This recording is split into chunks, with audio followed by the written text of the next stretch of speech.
মাছের ডিমের সাথে করলা এবং আলু দিলে খুব ভালো জমে যায়, অনেক ভালো লাগে। যদিও আমার ছেলে ওটা খায় না, আমার ছেলেকে শুধু মাছের ডিম ভাজি করে দিলে ওর খুব পছন্দ, ওইটাই ও খায়। কিন্তু সাথে যদি করলা বা আলু দেই ওর খুব একেবারেই পছন্দ না, শুধু মাছের ডিমগুলো ওটাই খায়।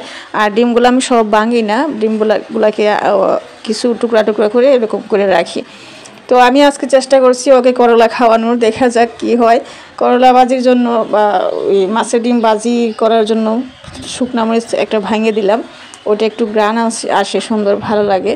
তো পরে দিয়ে দিলাম রসুন কুচি, তারপর দিয়ে দিলাম পেঁয়াজ কুচি।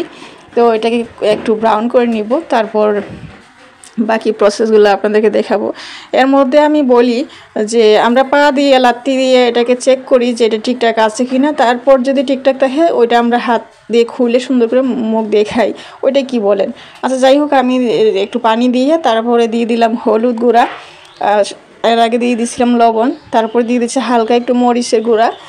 যদি আপনি জাল খান বেশি তাহলে একটু বেশিও দিতে পারেন, যেহেতু বাচ্চা খাবে সেজন্য হালকা করে দিলাম।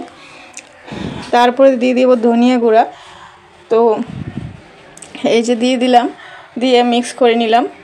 তো আমার কথা হয়েছে আমাদের জাতীয় ফল কাঁঠাল, ওইটাকে কেন আমরা এতটা অবহেলা অচেতন করার পরে তারপর তৃপ্তি সহকারে আমরা খাইয়ে ডেকুর ওটাই জাতীয় ফল খাইলাম। তো যাই হোক, আমার মশলা কষানো হয়ে গেছে, এখানে জিরাও দিয়েছিলাম, হয়তো দেখাইতে পারি নাই, জিরা ধনিয়া এগুলো দিছি, সবই দিছি মোটামুটি। এখন মাছের ডিমগুলো আমি আনাম দিয়ে দিছি, প্রথমে আমি কাটি নাই, সুন্দর করে ধুয়ে দিয়ে আনাম দিয়ে দিছি। কারণ এরপরে দিয়ে দিয়েছি যে কাঁচামরিচ, এটা কিন্তু ফ্রিজে ছিল, ওই মরিচটা ডিপ ফ্রিজে ছিল, যে দাম হয়ে যাবে সেই জন্য আমি রেখে দিয়েছিলাম ডিপ ফ্রিজে, যখন দাম বাড়বে তখন খাবো।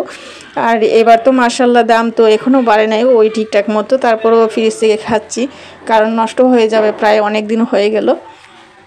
তো এবার আমাদের বর্তমান সরকারকে ধন্যবাদ দিতেই হয়, অনেক কিছুই এখনও সস্তা আছে, দাম কোনো বাড়ছে না ওইভাবে।